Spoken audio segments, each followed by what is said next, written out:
What's going on, guys? My name is Junior James, and today in this video I want to talk about how I made over $10,000 this summer strictly doing things that I like to do, and how I made a good amount of money with not like a horrible job and doing a ton of hours. I literally just go in, make my money and leave and do my business. I want to talk to you guys about how I did that, giving you tips of how you can do it and why this is the best way to make money as a kid. So as you can see, there's a new setup here. I actually did move into college. I'm here like 3 weeks early, so school doesn't start for another little bit, but yes, I moved into college now. So the videos are going to take place in this dorm room right here. I might do some stuff outside, we'll see, but as of now, this is the setup. I really want to keep this clean look going. I really like it, but let's get into the video.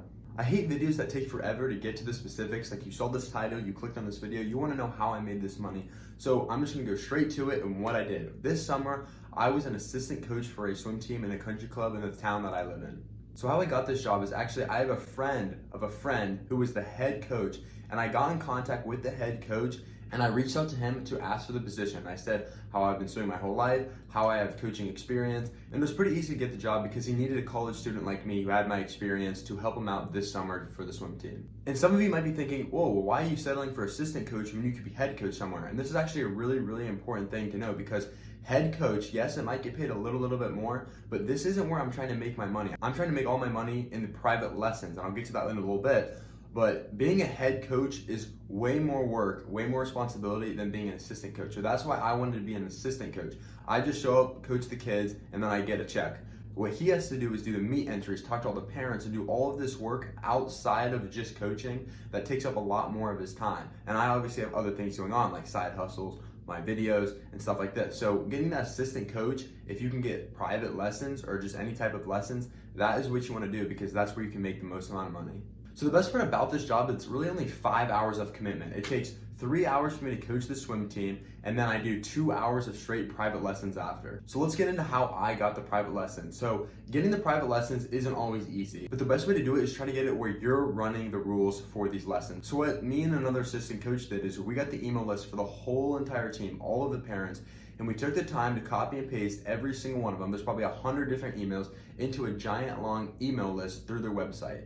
We sent out the email to all of them and scheduled it so it was right after our coaching block. For the next 2 hours, we would be offering private lessons to kids who wanted more help with their technique, to learn how to swim better. And we wrote up a really well-marketed email to get their attention, making sure we are clear what they're gonna do. And then we charge a good amount, because for our expertise in a private lesson, it's worth a lot more than just signing up your kid to be in the middle of a group. So the main point in doing this is making sure you're trying to get it where you're running the business. It's not like going through anything else. And a good way to do this, if your boss or your manager is telling you you can't do this, there's always a higher up in these types of things. So if someone isn't doing this, and we had to do this one year, go to the head person, whoever is managing the whole entire thing, or the boss of the whole entire thing, and say, hey, I'll do this for you, and I will even give you a 10% cut of what we're doing, because we're making so much more money than what we'd be doing anyways. It's okay if they take out a 10 to 20% cut if they want to do this. And you can just charge more, because people are going to want to buy this. Parents eat this kind of stuff up. They want their kid to be better at what they do.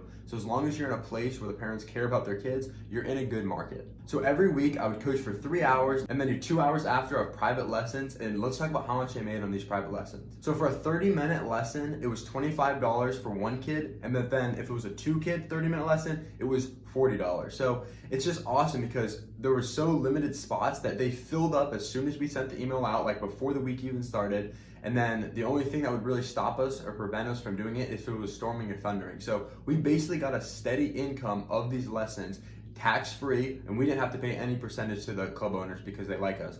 But it's all tax-free, so they literally just Venmo you, give you check or cash, and it's just awesome because it's straight pocketed money. And we're at a young age where paying tax is kind of stupid. We don't really want to do that. So if you're going to work at a job and you're working 4 hours a week and you're like, well, who's taking all my money? Yes, this is perfect, because they don't take any of your money, and it's awesome. Okay, so now I'm going to talk about how you can do this. So find a skill. If you don't have a skill, try to work towards one. Whether you want it to be in like school, sports, instruments, whatever you want it to be, find something that you can be pretty good at that you can teach to others. And I talk about this so much on my channel because it's just so important to find a skill. That's literally one of the whole points of life of being successful. Why do you think all these people that are so rich, they stay in one specific category, whether it's real estate, whether they open up a business that I know about, whether it's whatever it is, they're always trying to make the most money and be the best they can be at this specific thing. So that's what entrepreneurs do. They get good at what they know. They don't try to make themselves good all the way around. If you have one good talent, make that talent amazing so you can benefit off of it later in your life. So after you find that skill, whatever it is, try to find an organization or a place that offers classes or something like that where you can teach, and start working at a job where you can teach what your skill is.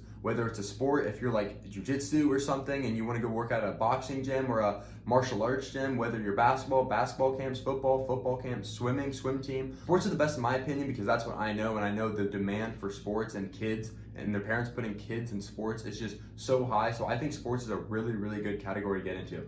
But I also know music is insane. Music is insane because so many parents want their kids to be put in music. And most likely you can probably charge more for that because it's a lot more rare to find someone who's like really good at the violin than finding someone who's really good at basketball. So music is really, really good too. And then obviously school. Tutoring can help a lot of kids when they're really, really young. So tutoring is awesome. So if you're really good at math, maybe think about doing somewhere where you work at a math study place and then try to get tutors. Or if you know, or you could try to like get a group of elementary kids that you can teach and help them with their homework. So I made over $9,000 doing these private lessons all the way to the start of May to the beginning of August. This is just crazy because all this money is tax-free. So I literally didn't have to pay a single dollar away to taxes, and I just put it all into my bank account. It was amazing. And I know what you're thinking, that's not $10,000. I actually got paid another $1,500 for coaching the swim team. And that's not that much money when you calculate it up hourly, but the whole reason I did this job was because I knew the potential of the private lessons. So on top of that, I also at the end of the year got gifts. I probably got $200 worth of gift cards from just parents who really, really liked me coaching them and stuff like that. And then also I made probably about $500 to $600 doing side hustles. Like I made this video about the grill and stuff like that. So over $10,000, I didn't work full time. I did a ton of fun stuff, and I was still making these videos. So it's just such a good gig to get into. So I hope all of you guys had a great summer, getting ready for school, getting focused and all that stuff. I wish you guys the best of luck this school year, and stay tuned to my channel. Thank you so much.